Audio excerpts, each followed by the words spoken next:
میں اللہ کے نبی کو دوں گا، نماز کے ٹائم اس کو بجایا جائے گا، لوگ نماز کے لیے جمع ہو جائیں گے۔ اس نے کہا عمر اس کو چھوڑ دے، میں تجھے کلمات بتاتا ہوں، ان کو یاد کر لے۔ اللہ کے نبی کو یہ کلمات بتا دینا۔ اللہ کے نبی صحابہ کو تعلیم دیں گے، جب نماز کا ٹائم ہوگا انہی کلمات کے ساتھ لوگوں کو جمع کیا جائے۔ کہو اللہ اکبر اللہ اکبر۔ فرشتے نے الفاظ کہے، عمر بن خطاب نے ان الفاظ کو یاد کیا۔ صبح کی نماز سے پہلے دوڑ کے آئے، آمنہ کے لال مسجد نبوی میں بیٹھے ہوئے، یا رسول اللہ میں نے خواب دیکھا ہے، ایسے ایسے فرشتہ جا رہا تھا، ہاتھ میں خاموش تھا، میں نے کہا دے دو، نماز کے لیے بجائیں گے۔ اس نے انکار کیا، کہا یہ کلمات لے جاؤ، اللہ اکبر اللہ اکبر اللہ اکبر اللہ اکبر۔ یا رسول اللہ یہ مکمل آذان مجھے فرشتہ بتا کر گیا ہے۔ میرے نبی نے فرمایا عمر تیرا خواب حق اور سچ ہے، ان اللہ جعل الحق علی لسان عمر وفی قلبہ۔ اے عمر اللہ نے حق کو تیرے دل میں ڈال دیا ہے، اللہ نے حق کو تیری زبان پہ جاری کر دیا ہے، یہ کلمات بلال کو سکھا دو۔ فرمایا جب تک میں زندہ رہوں گا انہی کلمات کے ساتھ اذان دی جاتی رہے گی۔ فرمایا اتنا نہیں ہے، ایمان والے، عمر بن خطاب کے ماننے والے، محمد عربی کے نقش قدم والے جب تک حیات رہیں گے نہ اس اذان کے اندر کمی کریں گے نہ اس اذان کے اندر اضافہ کریں گے۔ جو اذان عمر تو دے کے جا رہا ہے، میرا ہر امتی قیامت کی صبح تک ان اذانوں کو دیتا رہے گا۔ آج میری مسجد میں آذان گونجے، آپ کی مسجد میں آذان گونجے، جامعہ عثمانیہ میں آذان گونجے، یہ آذان بتانے والے سیدنا عمر بن خطاب تھے۔ آج یہاں کی گونجنے والی آذانوں کا ثواب اللہ عمر بن خطاب کو عطا کرتا رہے گا۔ یہ نام اعمال کھلوا کر گئے ہیں۔ یہ عمر بن خطاب وہ شخصیت ہیں، حضرت عمر رضی اللہ عنہ کے دور کے اندر مصر فتح ہوا، حضرت عمر ابن عاص رضی اللہ عنہ فاتح مصر ہیں۔ مصر والوں کی عادت تھی جب دریائے نیل خشک ہو جاتا یہ ایک بچی کو زیورات پہناتے، بناتے، سنوارتے، پھر اس کو جناب لے کر آتے، دریائے نیل میں دھکا دے دیتے، بچی دریائے نیل میں گر کے مر جاتی، دریائے نیل چل پڑتا۔ ادھر مصر فتح ہوا، سیدنا عمر بن خطاب رضی اللہ عنہ کا دور ہے، ادھر دریائے نیل خشک ہے، ایک بچی کو بنا سنوار کر لے کر آئے، زیورات پہنا کر آئے، میک اپ کر کے آئے۔ جب دریائے نیل کے کنارے پہنچے، عمر بن عاص کی نگاہ پڑی، کہا کیا ہے؟ کہنے لگے ہم ایک بچی کو ہر سال دریا کی نظر کرتے ہیں، دریا چلتا ہے، اب بچی گرانے کا وقت آ گیا۔ حضرت عمر بن عاص نے کہا اسلام اس بات کی اجازت نہیں دیتا کسی کا ناحق خون بہایا جائے، لہذا میں بچی کو دریائے نیل کے اندر گرانے کی اجازت نہیں دیتا۔ مصر کے لوگ کہنے لگے اے عمر ابن عاص اگر تو بچی کو گرانے کی اجازت نہیں دے گا یہ دریائے نیل خشک ہو جائے گا، جب دریائے نیل خشک ہو جائے گا یہاں غلہ نہیں ہوگا، یہاں سبزیاں نہیں ہوں گی، یہاں پھل نہیں ہوں گے، پھر ہم ہجرت کرنے پہ مجبور ہو جائیں گے، ہم یہ علاقہ چھوڑ کر چلے جائیں گے، ہمیں بچی گرانے کی اجازت دی جائے۔ فرمایا ٹھہرو، مجھے امیر المؤمنین سیدنا عمر بن خطاب رضی اللہ عنہ سے مشورہ کرنے دو۔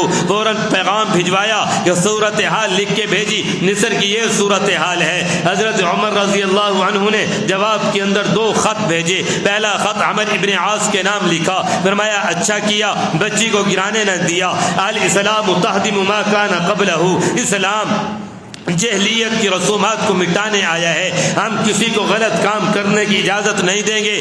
اسلام مسلمان کی بچی ہو، کافر کی بچی ہو، اپنی بچی ہو، غیر کی بچی ہو، ہر ایک کے جان مال عزت کے تحفظ کا حکم دیتا ہے۔ فرمایا آئندہ کسی بچی کو عمر کے ہوتے ہوئے دریائے نیل میں نہیں گرایا جائے گا۔ دوسرا خط لکھا، 2 الفاظ مختصر سا خط، فرمایا من عبد اللہ عمر ابن الخطاب الی بحر النیل، فرمایا یہ اللہ کے بندے عمر بن خطاب کا خط ہے جو دریائے نیل کے نام لکھا جا رہا ہے۔ پھر اس کے اندر لکھا ان تجری بامر اللہ تجری، اللہ کے امر سے چلنا ہے چل، اگر اللہ کے امر سے نہیں چلتا ہمیں تیری کوئی حاجت نہیں ہے۔ فرمایا ان یسأل اللہ ان تجری کا، میں اللہ سے التجا کروں گا اللہ تجھے چلائے گا۔ کہا جب میرا یہ خط ملے اس خط کو دریائے نیل کے اندر ڈال دینا۔ حضرت عمر بن عاص کو خط ملا، کہا مصر والوں مبارک ہو، آج عمر بن خطاب کا خط آ چکا ہے، ہم دریائے نیل کے اندر ڈالیں گے، دریائے نیل چل پڑے گا۔ مصر کے لوگ حیران ہو گئے، کہنے لگے عمرو ابن عاص کیسی بات کرتا ہے،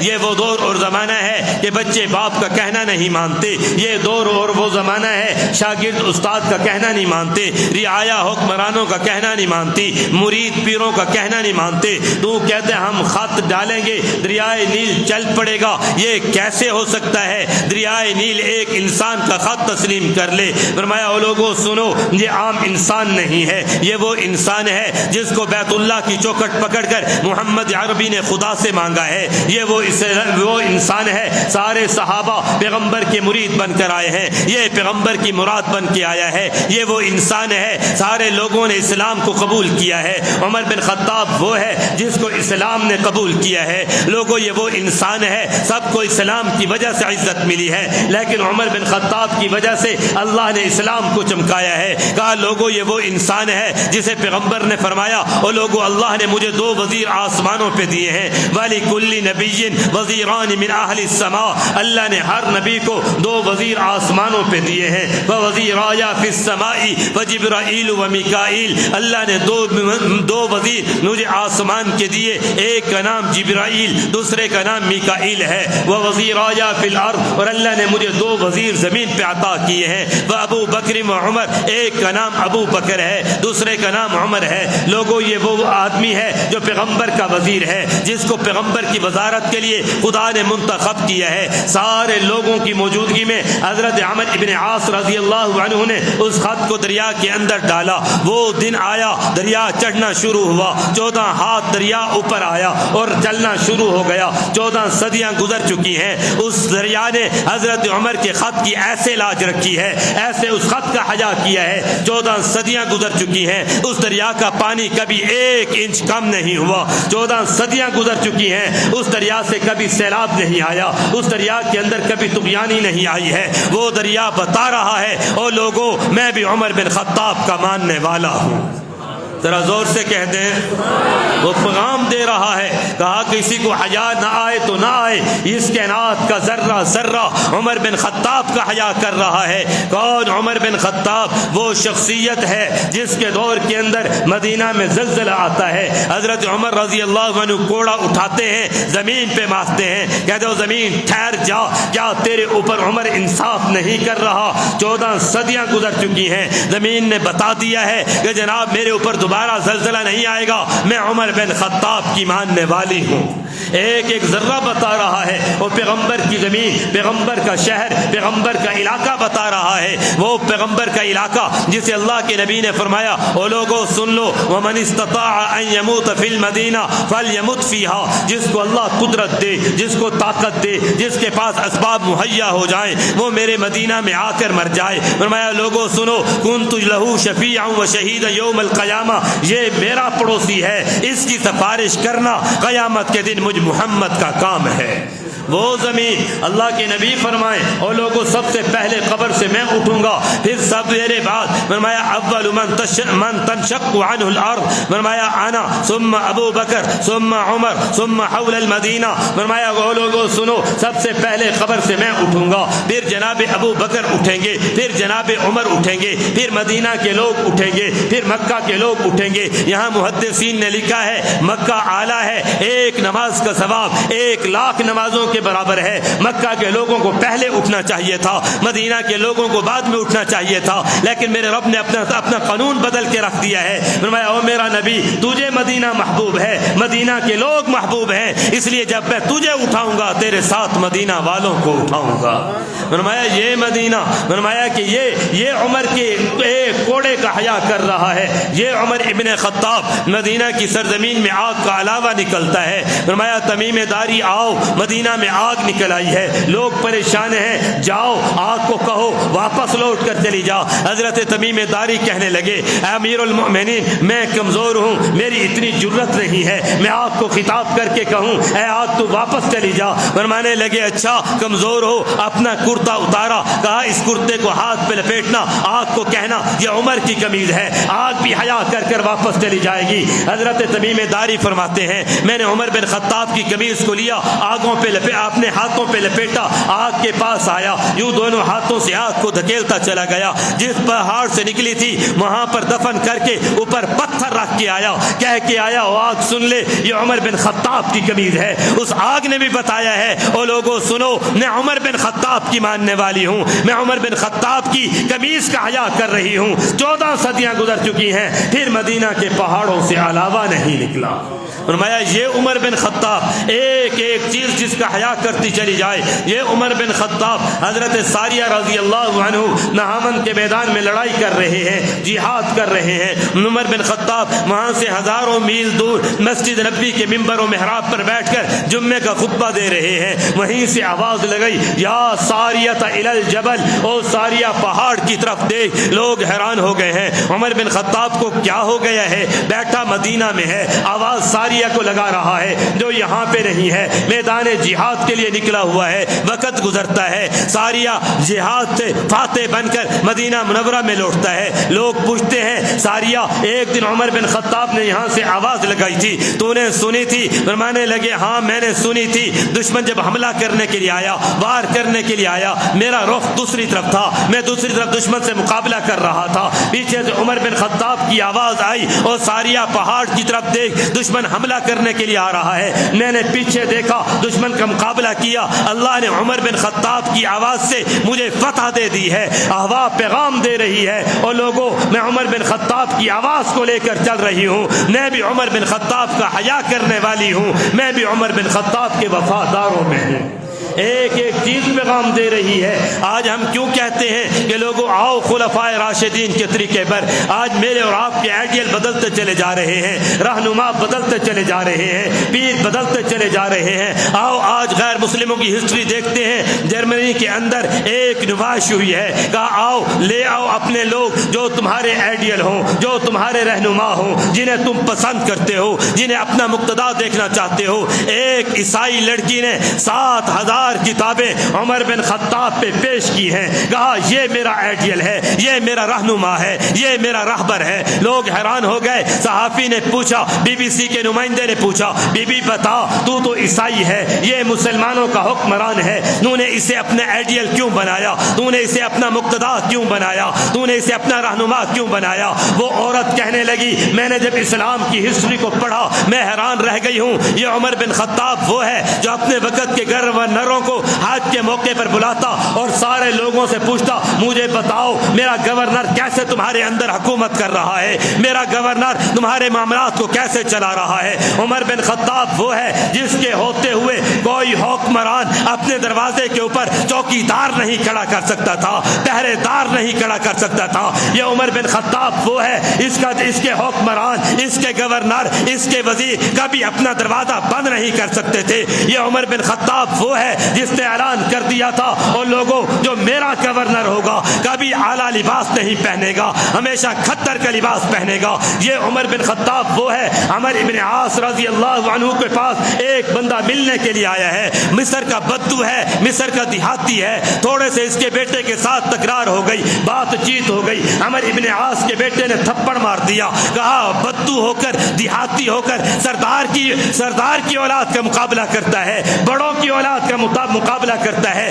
یہ بندہ وہاں سے چلا، حج کیا، عمر بن خطاب کو شکایت کی، کہنے لگا مجھے عمر ابن عاص کے بیٹے نے تھپڑ مارا ہے۔ حضرت عمر ابن عاص وہ ہے جسے پیغمبر اپنا ماموں کہے، عمر ابن عاص وہ ہے جس کے ہاتھ پہ مصر فتح ہوا ہو، عمر ابن عاص وہ ہے جسے پیغمبر دعائیں دے کر کہے او عمر تو پریشان نہ ہو، میں محمد تجھ سے خوش ہوں، اللہ تجھ سے دین کا کام لے گا، تیرے ذریعے اللہ دین کو پھیلائے گا۔ لیکن جب انصاف کا موقع آیا، انصاف کا مقام آیا، حضرت عمر ابن خطاب نے عمر ابن عاص کو بلایا، حج کا موقع ہے، پوری دنیا کے حاجی کھڑے ہوئے ہیں، کہا بلاؤ اس کے بیٹے کو۔ حضرت عمر ابن عاص کا بیٹا آ گیا، کہا اس بدو کو بلایا، کہا اس کو لگا کوڑے، کون ہوتا ہے جو کہے میں سرداروں کی اولاد ہوں، میرا مقابلہ مقابلہ کوئی نہیں کر سکتا. یہاں وزیر کے بچے آ جائیں روڈ بند ہو جاتے ہیں, یہاں کوئی حکمران آ جائے ٹریفک بند ہو جاتی ہے, لوگ کہتے نہیں تمہیں باہر نکلنے کی اجازت نہیں ہے, سیکورٹی کے مسائل ہیں. اس بدو نے جناب کوڑا اٹھایا, کہا اس بچے کو لگائے, پھر کہا عامر ابن عاص کو لگا, اس کے بچے کی تربیت ٹھیک نہیں ہوئی. عامر ابن عاص آگے بڑھتے ہیں, کہتے ہیں امیر المومنین اگر یہ بدو میرے پاس چل کے آتا میں مصر کے اندر انصاف کرتا, اس نے میرے پاس شکایت نہیں کی اس لیے آپ کے پاس پہنچا ہے, مجھے شکایت کے ازالے کا موقع نہیں ملا. وہ بدو کہنے لگا امیر المومنین مجھے عامر ابن عاص سے کوئی شکایت نہیں ہے, میں اسے چھوڑتا ہوں. یہ حضرت عمر ابن خطاب نے وہاں تاریخ ساز جملہ کہا, آج جرمنی کی یونیورسٹی میں لکھا ہوا ہے, برطانیہ کے در و دیواروں پہ لکھا ہوا ہے. اس نے کہا متا تعبدتم اذا ولدت امهم احرارا, او لوگوں کب سے تم نے لوگوں کو غلام بنانا شروع کر دیا ہے, کب سے تم نے اپنی رعایا کو اپنا متاع سمجھ لیا ہے, ان کی ماؤں نے انہیں آزاد جنا ہے. کوئی ہمت نہ کرے, کوئی جرت نہ کرے عمر کے ہوتے ہوئے عمر کی رعایا کو کوئی ہاتھ لگا کر دکھائے. کہا یہ عمر بن خطاب ہے. وہ عیسائی لڑکی کہنے لگی لاؤ دنیا میں ایک حکمران ایسا جس کے دور کے اندر گورنر کا بیٹا وزیر کا بیٹا کسی پہ ظلم کرتا ہو اور وہ کھڑے ہو کر انصاف دلواتا ہو. لاؤ ایک حکمران ایسا جس کے دور کے اندر گورنر اپنے دروازے پہ چوکیدار نہ کھڑا کر سکتا ہو. لاؤ ایک حکمران ایسا جس کے دور کے اندر وزیر اور گورنر اپنے گھر کا دروازہ بند نہ کر سکتا ہو. لاؤ ایک حکمران ایسا جس کے دور کے اندر کوئی وزیر کوئی گورنر اپنا محل نہ بنا سکتا ہو. لاؤ کوئی ایک وزیر کوئی ایک حکمران ایسا جس کے دور کے اندر کوئی وزیر اپنا گھر اونچا نہ بنا سکتا ہو. دنیا اگر مثال دے گی تو وہ عمر ابن خطاب کی دے گی. تو آج ہم کیوں کہتے ہیں یہ عمر بن خطاب ہے. آؤ ماضی قریب کے اندر جب گاندھی جی ہندوستان کے حکمران بنتے ہیں اور ہندوستان کے حکمران بنتے ہوئے اس نے پارلیمنٹ کے اندر بیان کیا ہے, پہلے بیان کے اندر کہا او ہندوستان کے لوگوں تم ترقی چاہتے ہو, ہندوستان کے لوگوں اگر تم عروج چاہتے ہو, او ہندوستان کے لوگوں اگر تم غلبہ چاہتے ہو, او ہندوستان کے لوگوں تم پوری دنیا کے اندر اپنی طاقت کا سکہ منوانا چاہتے ہو, تمہیں عمر بن خطاب کے نقشے قدم پہ چلنا پڑے گا. دنیا ہل کر رہ گئی, کہنے لگے گاندھی جی دنیا کے اندر ہزاروں حکمران آئے ہیں, دنیا کے اندر ہزاروں دانشور آئے ہیں, دنیا کے اندر ہزاروں پڑھے لکھے لوگ آئے ہیں, تو نے مثال دی ہے عمر بن خطاب کی دی ہے, بتا تو صحیح تجھے کوئی اور حکمران نہیں ملا. فرمایا مجھے کوئی حکمران ایسا نہیں ملا جو وقت کا حکمران ہو اور گھر کی چھت ٹوٹ جائے کھڑے ہو کر گھر کی چھت کی لپائی کرتا ہوا نظر آئے, بیوی گارا اٹھا کر دیتی ہوئی نظر آئے. دنیا میں کوئی حکمران ہے تو وہ عمر بن خطاب ہے. مجھے دنیا میں ایک حکمران ایسا نہیں ملا جو وقت کا حکمران ہو, اس کے تن پہ ایک جوڑا ہو, اس کے پاس دوسرا جوڑا موجود نہ ہو. اگر دنیا میں کوئی ہے تو عمر بن خطاب ہے. کہا مجھے ایک حکمران ایسا نہیں ملا جو وقت کا حکمران ہو, راتوں کو تنہا مدینہ کی گلیوں کا گشت کرتا ہوا نظر آئے. لوگ کہے عمر حالات خراب ہیں, روم والے تمہارے دشمن ہیں, فارس والے تمہارے دشمن ہیں, اپنی حفاظت کا انتظام کرو. کہا لوگوں حکمران ہوں, میری ذمہ داری ہے مخلوق کی حفاظت کرنا, مخلوق کی ذمہ داری نہیں ہے حکمرانوں کی حفاظت کرنا. اگر میں اپنی مخلوق کی حفاظت نہیں کر سکتا, اپنی حفاظت کے لیے باڈی گارڈ رکھ لوں, پھر یاد رکھو مجھ میں حکمران نہیں اس قوم کا مجرم بن جاؤں گا. میں حکمرانی چھوڑ سکتا ہوں لیکن رعایا کا پیسہ کھانا نہیں چھوڑ سکتا. یہ بتلایا کہ لوگوں میں رعایا کا پیسہ نہیں کھا سکتا, اسے اپنی حفاظت پہ لگاتا چلا جاؤں. یہ عمر بن خطاب جو وقت کا حکمران ہے. حضرت صحابہ جیسی جماعت چل کے آئی, کہنے لگی اے ام حفصہ تو حضرت عمر کی بیٹی ہے, نبی کی بیوی ہے. آج کل ہم عمر کو دیکھتے ہیں ہمیں شرم آتی ہے, رنگ چہلہ سیاہ ہو چکا ہے, پیٹ کمر کو لگ چکی ہے, اور حالات یہ ہیں بیت المال کے اونٹ بھاگ جائیں یہ ان کی رکھوالی کرتا ہے, ان کو چراتا ہے, انہیں پکڑ کر لے آتا ہے. حالات یہ ہو چکے ہیں جناب کبھی گوشت کے ساتھ روٹی نہ کھائی, کبھی زیتون کے ساتھ روٹی نہ کھائی, کبھی اعلیٰ قسم کی غذا نہ کھائی. اسے کہو حالات بدل چکے ہیں, اللہ نے فتوحات دے دی ہیں, جاؤ لباس اعلیٰ پہنو, غذا اعلیٰ استعمال کرو, بیت بیت المال کے اونٹوں کے لیے خادم رکھو۔ حضرت حفصہ رضی اللہ عنہ آئی، کہنے لگی ابا جان صحابہ جیسی جماعت مشورہ کر رہی ہے، کون آئے؟ حضرت علی آئے۔ کون آئے؟ حضرت عبد الرحمن بن عوف آئے، حضرت عمر ابن عاص آئے۔ یہ وہ صحابی ہیں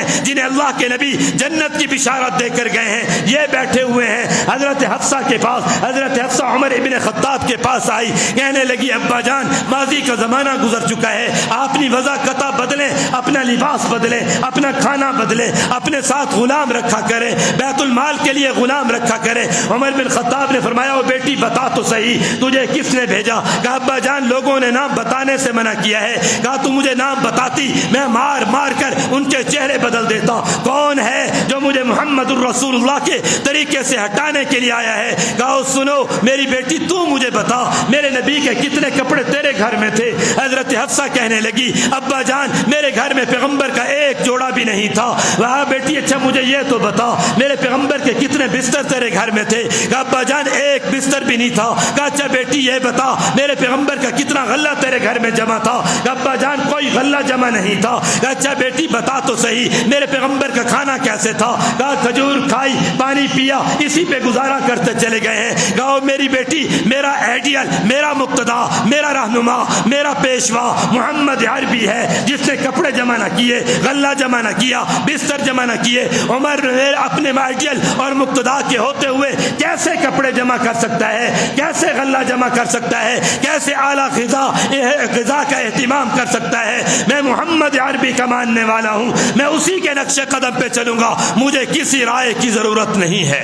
لاؤ ایسا حکمران دنیا کے اندر جب اپنے فلسطین کی لڑائی چلی ہے، حضرت عمر بن خطاب رضی اللہ عنہ صحابہ کے مشورے سے مدینہ سے فلسطین کی طرف چلتے ہیں۔ فلسطین کے یہودیوں نے کہا عمر بن خطاب آئے گا ہم فلسطین کی زمین کو چھوڑ دیں گے۔ حضرت عمر بن خطاب چلے کہ انبیاء کی سرزمین ہے، خون سے آلودہ نہ ہو جائے، رنگین نہ ہو جائے۔ جب مدینہ سے چلنے لگتے ہیں ایک غلام کو ساتھ لیا، اسے کہنے لگے او میرے غلام تو سن، میں پیدل چلوں تو اونٹ پہ بیٹھے، میں اتنا طاقتور نہیں یہاں سے فلسطین تک پیدل چلتا چلا جاؤں، میں بیٹھوں تو چلے، یہ تیرے ساتھ ظلم ہے۔ عمر ظلم کرنے کے لیے نہیں آیا، دونوں بیٹھ جائیں، یہ اونٹ کے اوپر ظلم ہے، ہم اونٹ کے اوپر بھی ظلم نہیں کریں گے۔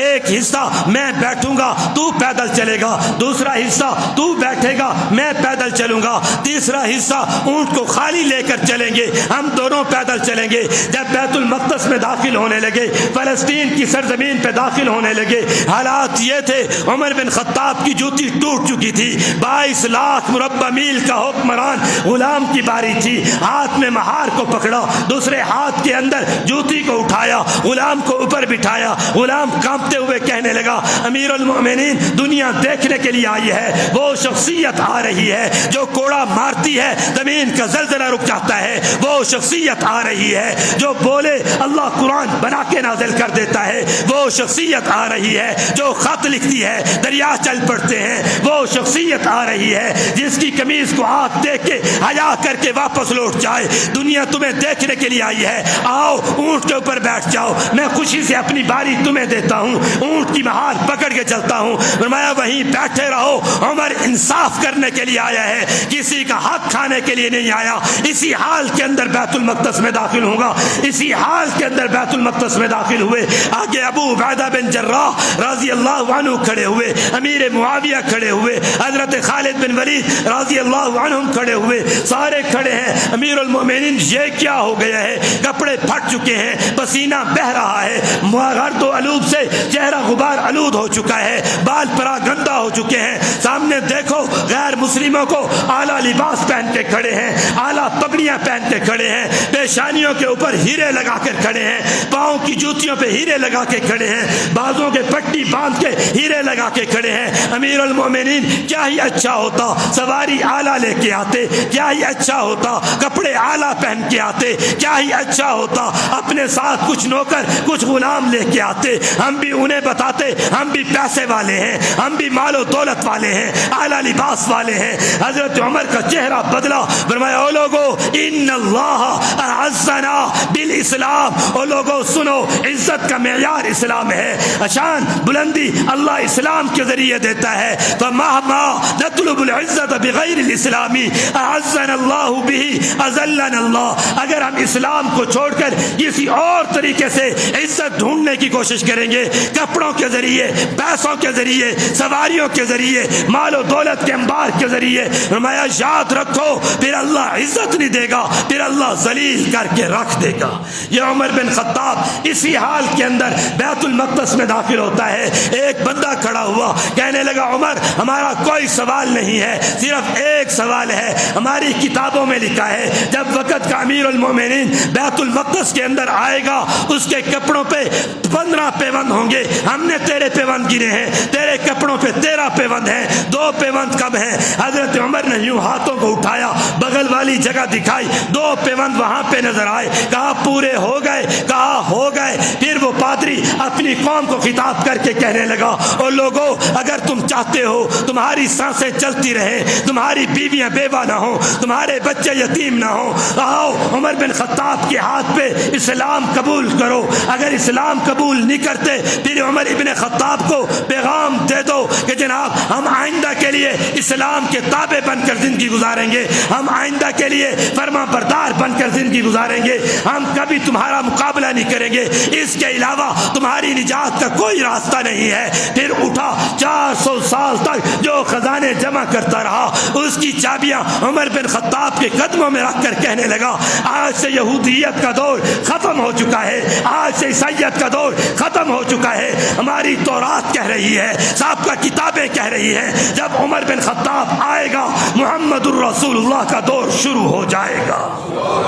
یہ عمر بن خطاب ہے جس نے کپڑوں کے ذریعے نہیں، جس نے مال و دولت کے انبار کے ذریعے نہیں عزت حاصل کی ہے تو صرف اور صرف اسلام کے ذریعے عزت حاصل کی ہے. یہ عمر بن خطاب جب فلسطین کے اندر فاتح بن کے داخل ہوا، یہ سارا فلسطین فتح ہو گیا. ایک بوڑھا راہب دوڑ کے آیا، پرچی دی، عمر بن خطاب نے پرچی پڑھی. پرچی پڑھنے کے بعد لوگوں نے پوچھا عمر کیا لکھا ہے؟ فرمایا آؤ تمہیں ایک بات سناتا ہوں. جب میں نے اسلام قبول نہیں کیا تھا، محمد عربی نے اعلان نبوت نہیں کیا تھا، اس ٹائم میں فلسطین کے اندر تجارت کرنے کے لیے آیا. مجھے ایک پادری نے بلایا، اپنے پاس بٹھایا، اعلیٰ قسم کا کھانا کھلایا. میں نے اس کھانے کو کھایا. وہ کہنے لگا تو کون ہے؟ میں نے کہا میں عمر بن خطاب ہوں. کہا کون سے قبیلے سے ہے؟ میں نے کہا قبیلہ بنو تمیم سے ہوں، مکہ کی دھرتی پہ رہتا ہوں. اس نے ایک کاغذ آگے کیا، کہا عمر بن خطاب اس کاغذ کو لے، لکھ کر دے، کل تیرا اقتدار آئے گا، تو فلسطین کا علاقہ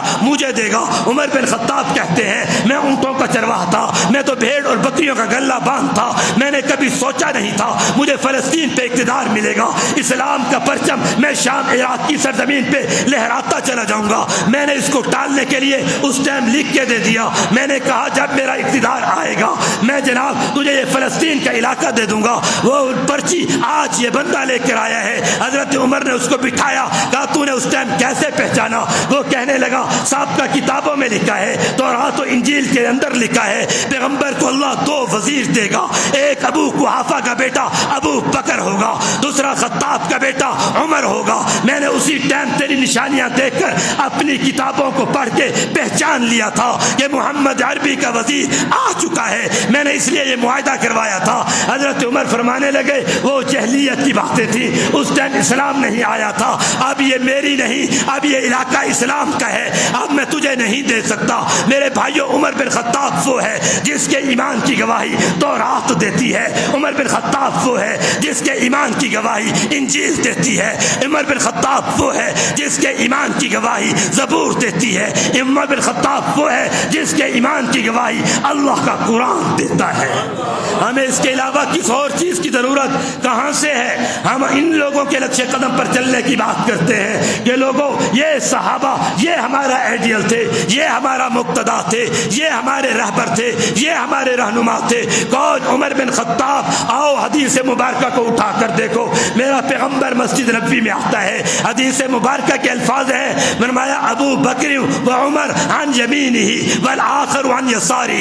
یوں میرا نبی مسجد نبوی میں آیا، ایک ہاتھ ابو بکر کے کندھے پہ تھا، دوسرا ہاتھ عمر بن خطاب کے کندھے پہ تھا. صحابہ کی نگاہ پڑی، حدیث حدیث کے الفاظ ہیں صحابہ کے چہرے خوشی سے کھل اٹھے، صحابہ مسکرا اٹھے، کہا ایسے لگا جیسے چاند ستاروں میں آ رہا ہے، جیسے استاد شاگردوں کے ساتھ آ رہا ہے، جیسے پیر مریدوں کے ساتھ آ رہا ہے۔ صحابہ مسکرا کر چہرے پہ تبسم لا کر پیغام دے رہے ہیں، ہم نبوت کو ابو بکر اور عمر کے درمیان دیکھ کے خوش ہیں، ہمیں پیغام ملا ہے۔ کل نبی کے ماننے والے، نبی کے جانثار، نبی کے وفادار، نبی کے حبدار، نبی کو ابو بکر عمر کے درمیان دیکھ کے خوش ہو رہے تھے، آج بھی پیغمبر کے ماننے والے، پیغمبر کا کلمہ پڑھنے والے، پیغمبر کے نقش قدم پر چلنے کا دعویٰ کرنے والے پیغمبر کو ابو بکر اور عمر کے درمیان دیکھ کے خوشی کا اظہار کرتے ہیں۔